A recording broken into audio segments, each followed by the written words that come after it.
하나님의 말씀은 창세기 50장 1절에서 14절까지 말씀입니다. 창세기 50장 1절에서 14절의 말씀 교독합니다. 제가 먼저 읽습니다. 요셉이 아비 얼굴에 굽으려 울며 입 맞추고 아버지 몸의 형으로 처리하게 하매 의원이 이스라엘에게 회개하되 40일이 걸렸으니 향자로를 넣는 데는 이 날수가 걸림이며 애굽 사람들은 70일 동안 그를 위하여 곡하였더라. 요셉이 바로에게 이르되 내가 너에게 은혜를 베푸기를 원하건대 바로의 귀에 우리 아버지가 나로 맹세하게 하여 이르기를 내가 죽거든 가나안 땅에 내가 파서 둔 묘실이 나를 장사하라 하였나니 나로 올라가서 아버지를 장사하게 하소서 내가 다시 오리이다 하라 하였더니 그가 내게 맹세대로 올라가서 내 아버지를 장사하라. 요셉이 자기 아비를 장사하러 올라가니 바로의 모든 신하와 바로 궁의 장로들과 애굽 땅의 모든 장로와 요셉이 집과 그의 형제들과 그의 아버지 집이 그와 함께 올라가고 그들이 어린 아이들과 양떼와 숫대만 병거와 병기 요셉을 따라 올라가니 그때가 심히 컸더라. 그들이 요단강 건너편 사장가당이 이르러 거기서 크게 울고 애통하며 요셉이 아버지를 위하여 7일 동안 애곡하였다. 그 땅 거민 가나안 백성들이 아닷 마당의 애통을 보고 가로되 이는 애굽 사람이 큰 애통이라 하였으므로 그 땅 이름을 아벨 미스라임이라 하였으니 곧 요단강 건너편이더라. 야곱의 아들들이 아버지가 그에게 명령한 대로 그를 위해 따라 행하여 그를 가나안 땅에 메어다가 마므레 앞 막멜라 밭굴에 장사하였으니 이는 아브라함이 헷 족속 헤브론에게 밭과 함께 사서 소유 매장지를 삼은 곳이더라. 요셉이 아버지를 장사한 후에 자기 형제와 호상과 함께 애굽으로 돌아왔다. 아멘. 이 말씀으로 야곱의 장사 이런 제목으로 말씀을 나누겠습니다. 야곱의 인생 정말 파란만장한 인생이었고 고난이 연속이 있고 정말 기쁨보다 슬픔이 더 많았던 그런 야곱의 인생을 우리가 생각해 볼 때 그 야곱의 인생이 마치 우리의 인생과 같다라는 것입니다. 우리가 이 세상 살아갈 때 참으로 험악한 세상 살아가고 있다라는 사실입니다. 다만 험악한 세상에 살아가고 있을지라도 소망이 있으므로 이제 우리에게는 하늘나라의 소망이 있다라는 그 소망으로 이 땅에 살아가는 동안에 당하는 그 고난들을 이겨나갈 수가 있습니다. 야곱이 바로 그런 험악한 세상을 살아가면서 그가 소망을 가진 것은 하나님이 함께하여 주시고 내가 반드시 너를 돌아오게 하리라 라는 그 약속을 굳게 믿고 있었던 모습에서 우리가 볼 수 있습니다. 그래서 그는 나를 기르신 하나님, 내가 나서부터 지금까지 나를 기르신 하나님이라고 하나님을 믿고 섬기고 그렇게 따라왔고 그리고 자녀들에게 그 하나님을 가르쳤고 그게 야곱의 모습입니다. 그래서 야곱이 장래를 통해 가지고 야곱의 인생 중에 가장 장엄하고 가장 크게 치러진 그 행사가 바로 야곱의 장례입니다. 그래서 오늘 그 야곱의 장례를 우리가 이제 한번 살펴보도록 합니다. 야곱의 운명을 합니다. 아들들을 다 축복하고 운명을 하고 유언을 하죠. 그래서 야곱이 죽은 후에 요셉은 얼굴을 굽으려 입 맞추고 그 이제 수정도는 의사 아마 이제 궁중의 궁의가 아니라라고 생각을 합니다만은 그에게 아버지의 몸에 향품을 넣게 하는데 그 몸에 향품을 넣는 기일이 40일이 걸렸습니다. 그래서 가장 그걸 우리가 처음으로 이 성경에서 여러분들은 혹 미라라는 말을 들어보셨는지 모르겠습니다만은 처음으로 여기서 성경에서 미라에 관한 우리에게 들려줍니다. 그래서 야곱은 죽어가지고 미라로 만들어졌다라는 것이죠. 그래서 그 몸에 향품을 넣는데 그 미라를 만드는 그 과정에서 의하면 그 두 가지가 있대요. 하나는 관을 뇌에다 넣어서 뇌액을 다 빼내고, 그리고 옆구리에 구멍을 뚫어서 안에 내장을 다 빼내고, 그리고 거기에 빈 공간에다 향품을 넣는데 그것이 오늘 성경 말씀한 것처럼 40일 정도 조금 하면서 그렇게 걸린다는 거죠.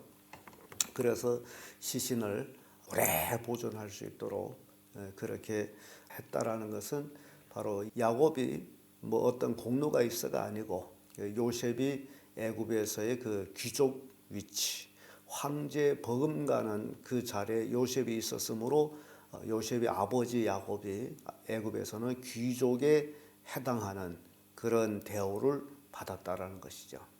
그래서 참 그런 모습 보면서 40일 동안 향품을 몸에 넣어서 미라를 만들고, 그러고 나서 애굽 사람들이 70일 동안 야곱을 위해서 곡을 했다라고 기록하고 있습니다. 이게 70일 기가 막힌 일이 아닙니까? 보통 정말 나그네의 험악한 길을 걸어온 야곱이 죽음에 대해서 애굽 사람들 70일 곡했다. 이런 장례는 성경에서 이제 야곱에게만 이제 지금 나오고 있습니다. 40일 몸에 향품을 엮고 70일 곡합니다. 민수기 20장 29절을 보면 이스라엘 백성이 애굽에서 나와서 이제 광야 40년 생활하는 중에 하나님께서 아론을 제사장으로 세우고, 그래서 그 아론이 죽었을 때에 이스라엘 백성들이 30일을 곡합니다. 아론의 죽음을 슬퍼서 30일을 곡하고, 그리고 신명기 34장 8절을 보게 되면 이스라엘 백성을 지도한 모세가 죽었을 적에 역시 이스라엘 백성이 그를 위해 30일을 곡합니다. 거기에 비하면 야곱의 죽음은 70일을 곡했다. 대단한 장례죠. 온 나라가 아마 70일 곡했으면 70일 동안 어떤 그 이제 오락이라는가 뭐 이제 그런 모든 것이 금해졌다라는 사실이죠. 그 야곱의 장례가 성대했다라는 겁니다. 뿐만 아니라 이제 70일 곡하고 나서 요셉이 이제 다른 신하들에게 너 바로 왕한테 이제 고하라. 내가 너희들한테 은혜를 입었다면 아버지가 생전에 유언을 남겼는데 가나안 땅에다 장사해달라 했다. 그래서 내가 그렇게 해야 될 텐데 장사하고 돌아올 테니 바로 왕한테 고하라. 그랬더니 또 이제 대신들이 바로 왕한테 고했어요. 요셉이 부친이 살아 생전에 이제 운명하기 전에 유언을 남기는 것이 가나안 땅 자기가 판 모에다가 이제 장례해달라고 이제 맹세하도록 그렇게 명령했으니 바로 왕한테 그런 얘기를 했더니 바로 왕이 그렇게 하라 또 지시를 내려줘요. 그래서 70일 애굽에서 곡을 마치고, 그리고 요셉이 온 가족, 애굽에 들어갔던 요셉의 가족이 70인이라 그러죠. 온 가족, 짐승 외의 모든 가족이 장례 행차를 따라 나섭니다. 그리고 그뿐 아니라 애굽에 있는 궁중의 장로들, 대소신녀들이 온 나라 크고 작은 대소신녀들이 그 장례 행차에 따릅니다. 여러분 한번 생각해, 애굽이란 그 큰 나라에 요셉의 아버지의 장례 행차에 궁중의 관리들, 온 나라의 관리들이 동참했다면 어마어마하겠죠. 그뿐이 아니라 거기에 또 군인들, 군사까지 병거가 동원됩니다. 보호하는 군병이 동원돼서 행차가 이루어집니다. 그리고 요단강을 건너가지고 거기에서 또 이제 7일 동안 요셉이 애통을 하죠. 온 이제 장례 행차 따라온 사람들이 같이 애통하고, 이 장례 행차 광경을 보게 되면 죽은 사람은 죽었다 할지라도 살아있는 사람은 또 먹어야 될 거 아니에요. 그러니까 그 많은 인파가 움직이다 보면 이게 하나의 대 흐름인데 거기에 따르는 식량들 뭐 여러 가지 그러니까 어마어마한 그런 그 이제 장래 행차가 지금 가나안 땅을 향해 가게 됩니다. 그래서 가나안 땅의 그 어마어마한 장래 행차를 본 그 가나안 땅 사람들이 야, 이것은 애굽의 대단한 사람이 죽음이다라고 이제 얘기하면서 그곳 이름을 아벨 미스마일이라고 이제 이름을 달죠. 애굽 사람이 애통이다라는 그런 의미를 가지고 있습니다. 아벨 미스라임, 애굽의 애통, 애굽의 큰 애통이었다라는 것이죠. 이게 참 평범한 어찌 보면 야곱, 그의 인생을 우리가 돌이켜보면 쌍둥이를 태어나 가지고 참 그 동생으로 태어난 것이 늘 한스러워 가지고 어떻게 하나 장자가 되었음 하는 그런 마음을 가지고 있었기 때문에 물론 차자로 태어난 것을 장자로 만들 수는 없지만은 그러나 그가 애썼던 모습을 보죠. 형한테 팥죽 한 사발 내놓고서 형 먹고 싶지? 배고픈 형한테. 그러니까 형은 뭐 동생인가나 그래 먹고 싶다 달라 먹자. 안 돼. 왜 안 되냐? 형 장자 명분 나한테 주면 줄게. 그때 둘이 쌍둥이인데 야 그까짓 거 네가 가져 하고서 팥죽 한 사발 먹은 게 애서가 아닙니까? 그렇게 형을 얼려가지고 장자의 명분을 에서한테서 받았고 그리고 나중에 또 아버지가 눈이 멀어가지고 잘 보지 못하고 운명하기 전에 또 축복을 받으려고 에서처럼 가정해가지고 들어가서 형의 축복도 뺏고 이 야곱 이렇게 파란만장한 인생을 살아가죠. 그 형의 분노를 받아가지고 외삼촌 집으로 도망을 치고 그리고 거기서 20년간 노예처럼 살다가 처자들 거느리고 가나안 땅을 돌아오다가 또 하나밖에 없는 딸이 세겜의 아들에게 또 강간을 당하고 그래서 또 시몬과 레위가 가만히 칼을 들고 가서 그들을 쳐 죽이고 또 요셉이 형들한테 팔려가지고 애굽으로 가서 그동안 아버지는 아들이 죽었다라고 생각하고 시신도 보지 못하고 마음에 늘 통곡하며 애통하면서 지내던 이 야곱 아무쪼록 자기 아버지를 속이고 형을 속인 모든 그 대가를 그의 인생에 살아가면서 받는 모습을 봅니다. 그렇게 험악한 세상을 살아온 야곱 그러나 그의 죽음에 대해서는 이렇게 성대한 장례가 치러지리라고는 누구도 상상도 못한 일입니다. 이렇게 이제 야곱이 장례가 이루어집니다. 그리고 끝으로는 야곱이 유언대로 요셉은 이제 아버지의 유언을 받아가지고 결국 가나안 땅에 와서 그 아브라함이 아내 사라가 죽었을 때에 아브라함이 헤브론 사람들한테서 그 밭과 땅, 그 밭하고 그 밭에 있는 굴 같이 돈을 400세겔을 주고 그 밭을 사죠. 그 굴과 같이. 그리고 거기에 아브라함은 자기 처 사라를 거기에 장례했고 나중에 이삭과 리브가가 거기에 장례됐고 야곱은 자기 아내 레아를 그곳에 장례했고 이제 자기가 그곳에 이제 또 장사를 하게 되는데 자식들한테 유언한 대로 자식들은 그를 그곳에다가 안치를 합니다. 이게 야곱이 장례를 우리가 이렇게 살펴봅니다. 그리고 요셉은 이제 아버지를 장례한 후에 자기 가족들과 형제들과 그리고 그 호상군이라고 그러죠. 호상군. 14절에 보면 요셉이 아비를 장사 후에 자기 형제와 호상군과 함께 애굽으로 돌아왔더라라는 그런 기록이 나오죠.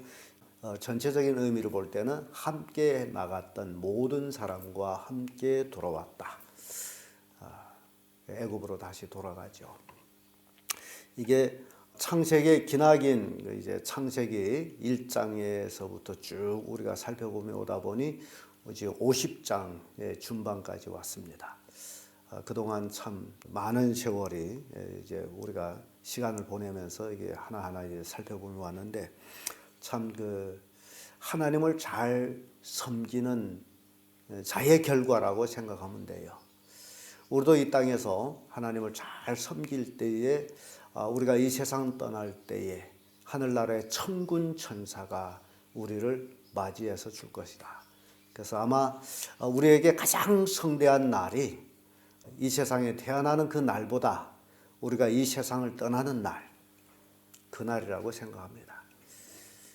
이 세상에 내가 태어날 때는 뭐 가족 식구들 몇이 기뻐했다라고 할 때, 내가 이 세상을 떠날 때 하늘나라의 천군 천사들이 내가 하늘나라를 오물 맞이해주고 환호하는, 마치 야곱의 이제 장례가 이렇게 성대하게 이루어지듯이 우리는 천국에서의 환영식이 이렇게 이루어지지 않겠나라는 것입니다.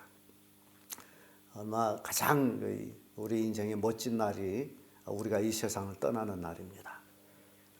참 기대가 되겠죠.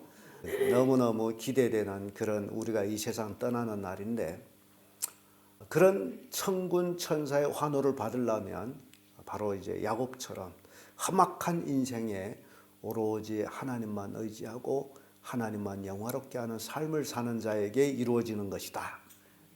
이것을 우리에게 교훈하고 있습니다. 그래서 야곱의 장례를 통해 가지고 이런 의미까지 담겨져 있는 것을 우리가 이렇게 보면서 우리에게 소망이 더 커지고, 나의 가장 기쁜 날이 바로 이 세상 떠나서 하나님 나라로 가는 날이구나 라는 것을 교훈하고 있습니다. 기도하겠습니다.